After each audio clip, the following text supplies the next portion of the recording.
Everybody gets that. I like that. You will get nothing. It's like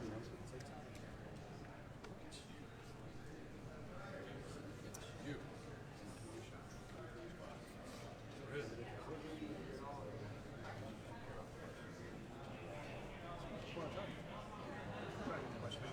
I just saw your text message. And so what I'll do is over the top of it, I'll put what you saw. Text message.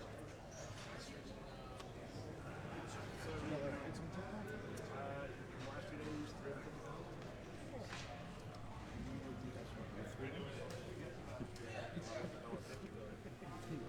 But now, the same problem.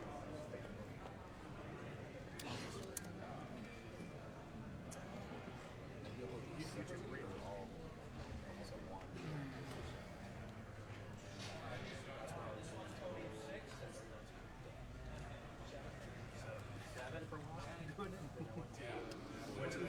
Yep. Go ahead.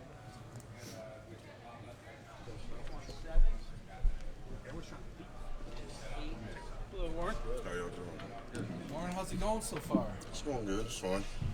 Yeah, it's a great experience. Any flashbacks to the national championship there? Oh yeah. Oh yeah. Walking through here the first time, like, it just takes me back every time. And then I was in the locker room. We had walked through the locker room for something. I just, flashbacks of being back there after the game with, with all you boys. Definitely. Are you going to be able to work out? I mean, you practiced at the Senior Bowl. I'm guessing that you just set out the senior just as a precaution. I sat out for a little bit, just because injury from December with the knee, so just chose to sit out. How'd you feel during the practices, though? Felt good. Yeah. Or what type of numbers you trying to put up here? I'm actually not going to work out here. I'm going to just wait till pro day. You're not doing anything here at all? No, sir. Just interviews? Yeah, just interviews and medical stuff. So, the decision to go to the Senior Bowl, it's only been a few weeks since you were involved in that tragic accident, yet you were there practicing at the Senior Bowl less than 3 weeks later. How did that decision come about, and how did you feel throughout the week? Really just, it was a great opportunity and just chose to run with it. It was tough, but I chose to run with it, and it was a great experience. I had fun, met some great people, and, hung out with some teammates that I haven't seen in a while, so it was a great experience. Yeah, Jack Podlesny was your roommate. He was talking about that he said it was like meant to be that he was supposed to be in the room. What did that mean to have Jack there with you that week? Oh, yeah, it was awesome, to have Jack, because, we really don't hang out too much, at Georgia, because specialists and offensive linemen, we were kind of no mix besides field goals. But, just being able to hang out with Jack, because we're from the same area, grew up in the same town, went to rival schools and played each other. So, just having those, moments to talk about that, flashback to high school and stuff like that, hometown, place to eat, stuff like that. So it was cool. Warren, what was your reaction when earlier in the week Jalen had to go home and now he's back? I mean, obviously, you were there and everything. I mean, what was sort of your reaction to what happened and the situation? Actually, right now, I'm not really talking about, that situation. Just to, be safe. I'm not really talking about it. Are you talking about when you're with teams? Are they asking you, how you're doing? And yeah, teams are asking how I'm doing and stuff like that, which I really, I love. So, making sure I'm good. You sought out, you told us at the Senior Bowl that you sought out a psychologist early on. Has that been effective? Has that helped out a lot for you then? Oh, yeah, it's definitely helped. It's helping me a lot. And it's helping. Yeah. What do you think are some of the challenges that you're going to have making the transition from college to the NFL? I know that you're constantly working on your game. What are the things that you look to improve between now and pro day, and the things that you want to get better at as you transition to the NFL? Definitely getting stronger, more flexible. Flexibility is a big thing. Really getting stronger, and then really just becoming better at the game. A better student at the game. Warren, as you look at that offensive line that you're leaving, what should we know about that group for next year, Coach Searles and the guys that are coming back? Well, they're going to be a beast. They're going to be a machine. Hopefully, they win the Joe Moore, but we don't know how that goes. But, they're going to be a dominant group. Oh yeah. What about Mims? He was kind of your understudy. Where do you think we're going to see Marius Mims moving forward on that line? I don't know what position he's going to play, but I think he'll play, a big role in the leadership. Really, there's going to be a lot of leaders, a lot of older guys, Xavier Truss, Cedric, Tate, Mims stepping up.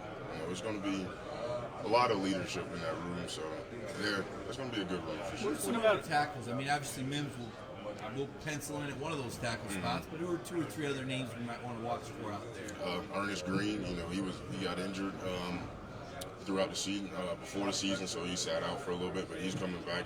He had him a great spring, especially for early enrollee. He shocked me. So Ernest Green for sure. Austin Blasky, Micah Morris. There's a bunch of talent in that room. What did Ernest do in the spring, like you said, that shocked you and really made you think, hey, he's a guy who can come in and play pretty quick? Really, when freshmen come in, early enrollees at that, they have a lot to learn, and he picked up on everything quick.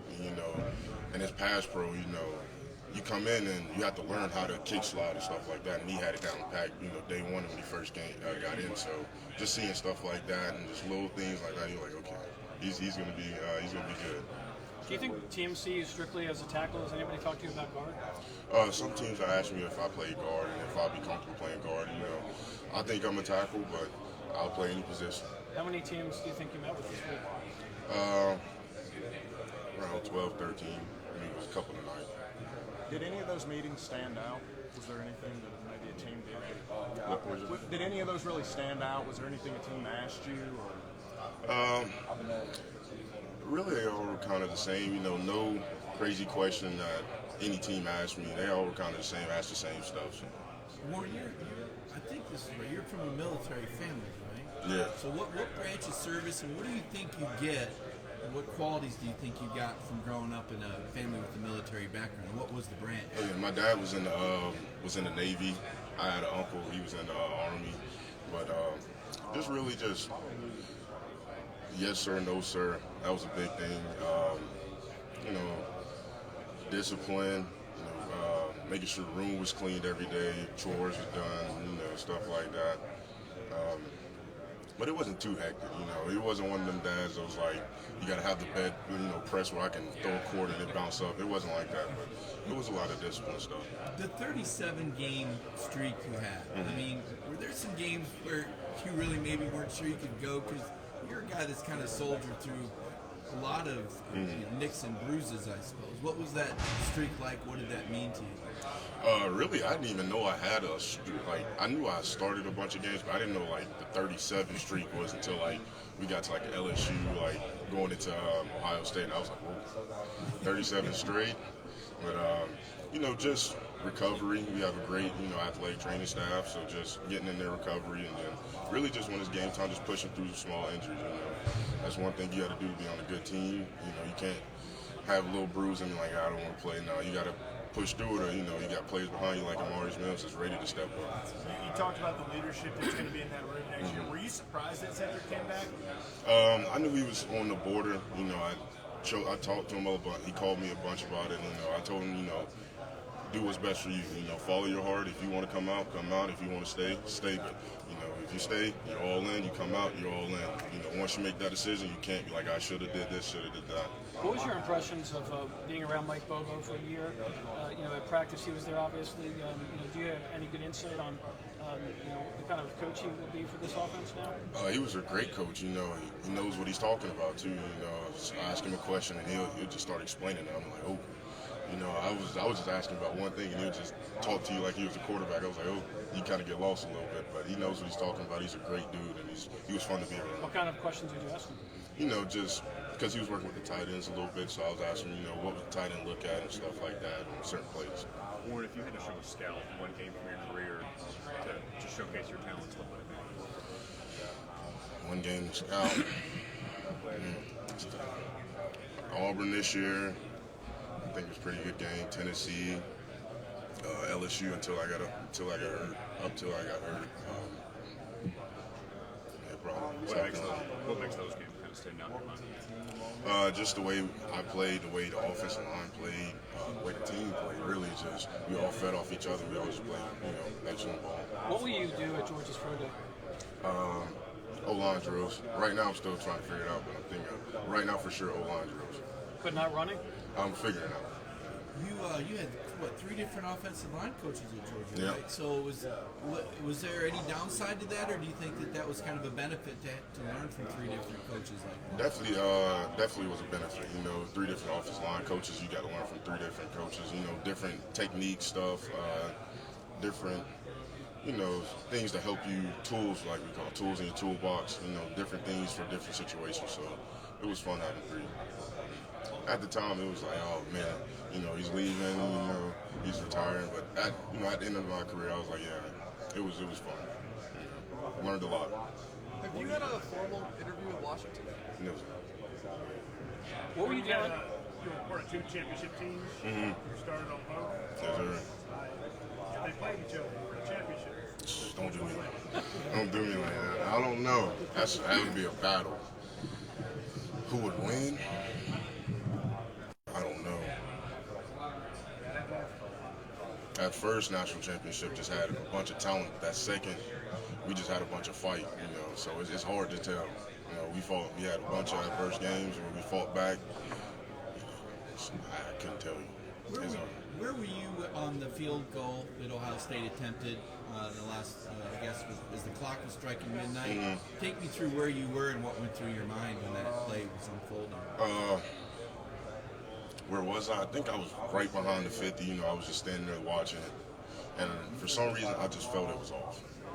I didn't know that it was at 12 o'clock, though, but I just for some reason, I was like, we're going to the national championship. Before the kick Before the kick, I was like, yeah, we're going to the national championship.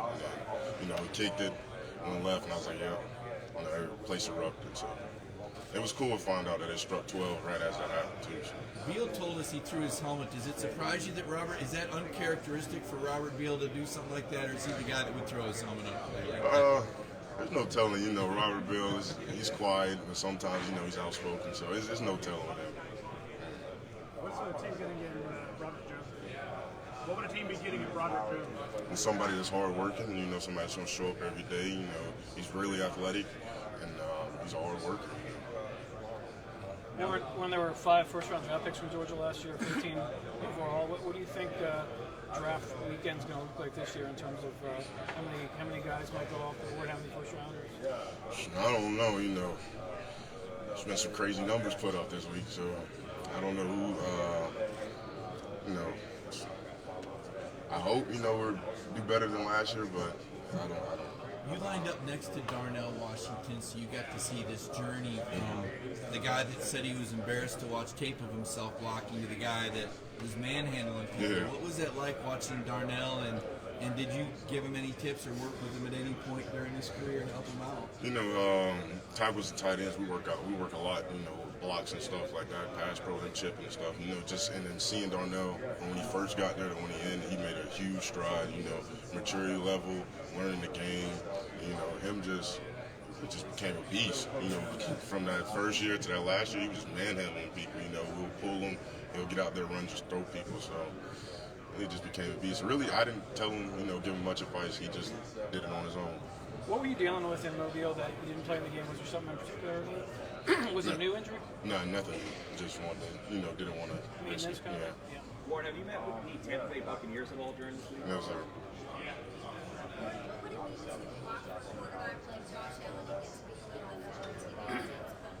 I would love to play with James, blocking for Josh Allen. He's a great quarterback, and he's a mobile quarterback, and that would be fun. Definitely be fun. You have a favorite Kirby story? We've seen some of the locker room videos. We've been there and heard him on the microphone. Is there any favorite story you have of Kirby? It's a bunch. His pregame speeches are always fun. Some of them get leaked, and then probably good that some don't. But he has so many different stories. Probably one would be, he has the microphone. Everywhere we go, he finds a microphone. We're in LA, he finds a microphone. We're in Atlanta, he finds a microphone. It's just no matter where he goes, he just finds a microphone. So probably one of them. Were you targeted a lot early in your career, or was it all the way through even? Oh, definitely. It's hard. You get it. You get it every day. You mess up. Sometimes you won't even do nothing. You'll just want to light a fire up. You talking about with the microphone? Yeah. You won't even be doing anything. You'll just see you walking on the sideline. Oh, you over there walking, huh? And just a lot of fire under you. So it's fun. Yeah. Definitely love playing. What did you say? You mentioned earlier that your dad was in the Navy. Mm-hmm. There's a couple of military guys here. Do you have a sense, having grown up in a military family, a sense that you would want to live for, whether that would be something that you would have been able to handle? Yeah, definitely. It's tough because my dad, he's been on 3 deployments my lifetime. So just seeing the sacrifices he has made, for his family, I definitely feel for him, and it definitely shows you what type of people they are, their character. What are some of the different attributes that the 3 scholarship quarterbacks that are coming back have? They're all smart. They all can, throw it, and they're all quick. This battle on the screen is going to be really fun to watch. And to be honest, I really don't know who's going to win. Who wins that battle? You think Georgia can three-peat? Yeah. I'm always going to go with my dogs. So I think. Thanks, Warren. We're done. Thank you. Thank you. Warren. Good luck.